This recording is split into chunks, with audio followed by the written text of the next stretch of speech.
चिराग पासवान अपनी राजनीतिक औकात जान रहे हैं। यदि यही सक्षम है मुख्यमंत्री का, यदि ये तमन्ना पाले हुए हैं, तो फिर अकेले चुनाव लड़के देख लेना। तो खुशी होना चाहिए सर, आप उनके जीजा जी हैं, आपको काफ़ी खुशी होना चाहिए क्योंकि आप वो सीएम बनते तो आपको काफ़ी खुशी होना चाहिए था। एक तरफ चिराग जी अपने पिता का मुख्यमंत्री बनने से रोक रहे थे बिहार में, आज चिराग जी का जमीर क्यों जग रहा है ये मुझे समझ से परे है। कभी बोले आपकी जो आप बोलते हैं कि संपूर्ण दलित आरक्षण छोड़ दो, तो आप भी आरक्षण सीट से चुनाव लड़ रहे हैं, कभी बोले इस बात को? बिहार के मुख्यमंत्री जी का आप लूर लक्षण तो देख ही रहे हैं। कभी विधानसभा में महिलाओं के प्रति क्या बोल देते हैं। डिप्टी सीएम का बयान आपने सुना होगा, विजय कुमार सिन्हा जी का।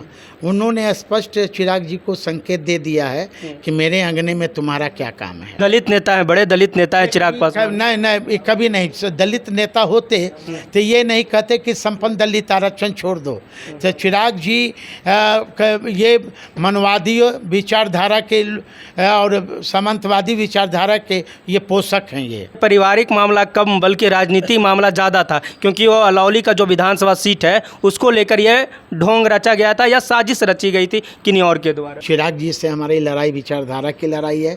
ये चिराग पासवान जी कहते हैं कि संपन्न दलित आरक्षण छोड़ दो, हमारी उनकी विचारधारा की लड़ाई है। उनकी नियत नीति सिद्धांत साफ नहीं है, वो गुड़ खा रहे हैं, गुलगुल्ले की वो बात करते हैं। दोस्तों, मैं हूं सनी संतोष, आप देख रहे हैं लाइव लॉन्ग न्यूज। बीते दिनों चिराग पासवान का एक बड़ा बयान आ रहा है। उन्होंने बोल रहे थे कि मुझे केंद्र की राजनीति नहीं करा है, मुझे बिहार बुला रहा है। इन्हीं तमाम मुद्दों पर हम बातचीत करेंगे। चिराग पासवान के जीजा जी हैं साधु पासवान। चिराग पासवान का बयान आ रहा है कि मुझे केंद्र की राजनीति नहीं करना चाहिए, बिहार मुझे बुला रहा है। इस बयान को आप कैसे देखते हैं? देश के प्रधानमंत्री जी भी कभी बनारस में जब चुनाव लड़ना था उनको, उन्होंने कहा था कि मुझको किसी ने नहीं बुलाया, बल्कि मुझे गंगा मैया ने बुलाया।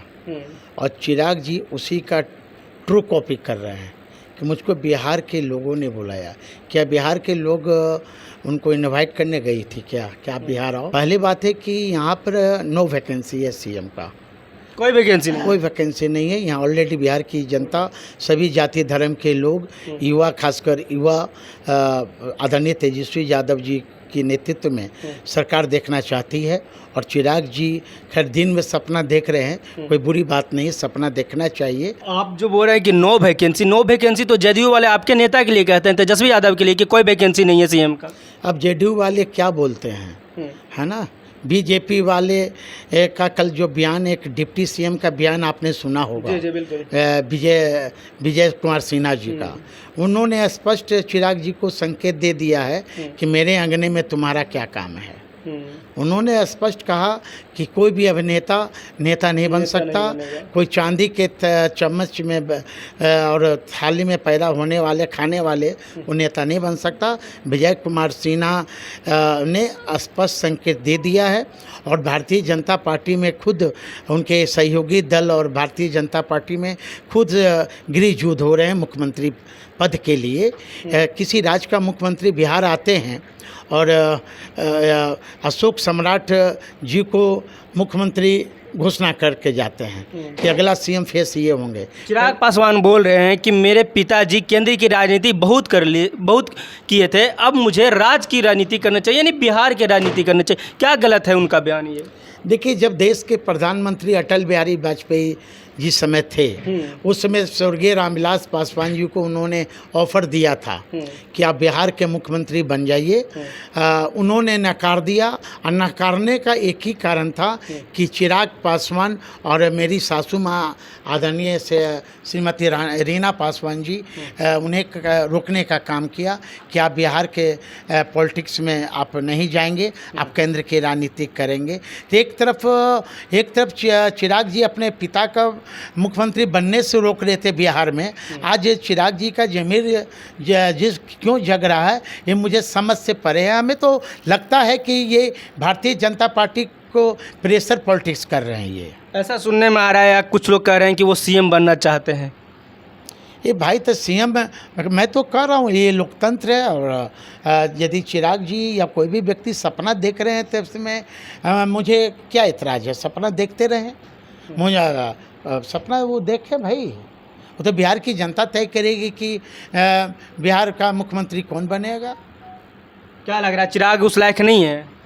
अब कौन लायक है लायक नहीं है? यदि चिराग जी पिछले आम चुनाव में आप उन्होंने 100 सीट से ऊपर उन्होंने अपने पार्टी से खड़ा किया था पिछले बार। सबकी जमानत जब्त हो गई, कई कई विधानसभा में तो उनको नोटा से भी कम आया। तो चिराग पासवान अपनी राजनीतिक औकात जान रहे हैं कि मैं अकेले, यदि यही सक्षम है मुख्यमंत्री का, यदि ये तमन्ना पाले हुए हैं तो फिर अकेले चुनाव लड़के देख लेना। उनके पास 5-5 सांसद हैं, केंद्रीय खुद मंत्री है, तो उनकी औकात तो काफ़ी है। 110% स्ट्राइक की बात करने वाला व्यक्ति से पूछिए कि दिल्ली में उनकी पार्टी का क्या हाल हुआ। उनके जो उम्मीदवार खड़े हुए वहाँ नोटा से भी कम आया। इसलिए तो बिहार चाह रहे हैं कि बिहार मेरा कर्म भूमि है, जन्मभूमि है, बिहार में आके राजनीति करना चाह रहे हैं। चिराग जी की बिहार कभी जन्मभूमि नहीं रहा। कर्मभूमि इधर 2 बार से है, लेकिन जन्मभूमि उनका बिहार नहीं रहा। चिराग जी का जन्म दिल्ली में हुआ, इसलिए वो कहते हैं कि बिहार की राजनीतिक में मुझे करना है तो करें, कौन रोक रहा है भाई? सबका अधिकार है, लोकतंत्र है। आए दिन अपने परिवार में भी काफ़ी लड़ाई झगड़ा आप लोग के परिवार में देखने को मिला, क्यों ऐसा हो रहा था? देखिए, वो हमारा परिवार का मामला है। हम लोग सभी बड़े बुजुर्ग हम लोग बैठ जाएंगे।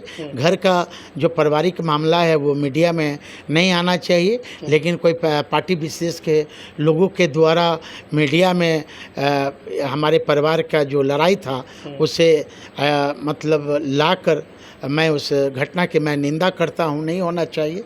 लेकिन चिराग जी को भी कहा जा रहा था कि ये पारिवारिक मामला कम बल्कि राजनीतिक मामला ज़्यादा था, क्योंकि वो अलौली का जो विधानसभा सीट है उसको लेकर ये ढोंग रचा गया था या साजिश रची गई थी किन्हीं और के द्वारा। देखिए कौन क्या बोलता है ना। आपने सही कहा कि पारिवारिक मामला कम, राजनीतिक ज़्यादा है। चिराग जी अलौली सीट से 3-4 उम्मीदवार वो पाल रखे हैं, है ना। 4 व्यक्तियों को उन्होंने कहा कि मैं चारों को मैं टिकट दूँ। एक सीट पे, एक विधानसभा सीट पे सभी को अलग अलग कह रखा है। अब देंगे तो कोई एक ही ना, एक अनार और 100 बीमार तो नहीं होगा ना। चिराग पासवान को सीएम बनना चाहिए या नहीं? वो जनता तय करेगी, और जनता पिछले आम चुनाव में अपना मत देकर ये दिखला दिया कि तेजस्वी यादव ही सीएम। आपको तो खुशी होना चाहिए सर, आप उनके जीजा जी हैं, आपको काफ़ी खुशी होना चाहिए, क्योंकि आप वोट सीएम बनते तो आपको काफ़ी खुशी होना चाहिए था। देखिए, चिराग जी से हमारी व्यक्तिगत लड़ाई नहीं है, चिराग जी से हमारी लड़ाई विचारधारा की लड़ाई है।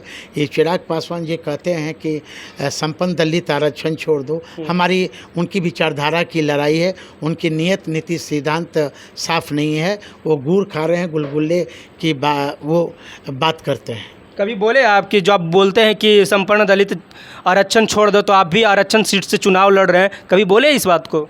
मैं आप लोग के मीडिया, सोशल मीडिया के मार्फत उनको मैंने बहुत ही इशारा किया। चिराग पासवान जी से पूछिए कि अभी वो केंद्र में मंत्री हैं, अभी तक निजी क्षेत्र में आरक्षण अनुसूचित जाति और ट्राइब के लिए क्यों नहीं है। चिराग जी से पूछिए कि अभी हमारा प्रमोशन में आरक्षण क्यों लंबित है। चिराग जी से पूछिए कि अभी जुडिशियल में अभी हमारा रिजर्वेशन क्यों नहीं है। चिराग जी से पूछिए कि बिहार में जो अनुसूचित जाति का 9वीं सूची में से 9वीं सूची को शामिल क्यों नहीं किया गया।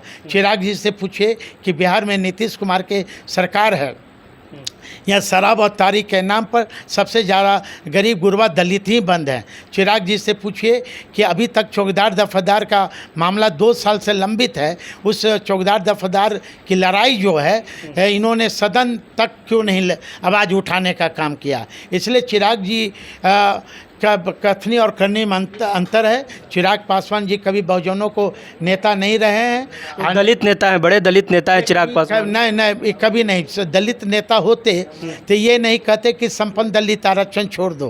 तो चिराग जी ये मनवादी विचारधारा के और सामंतवादी विचारधारा के ये पोषक हैं ये।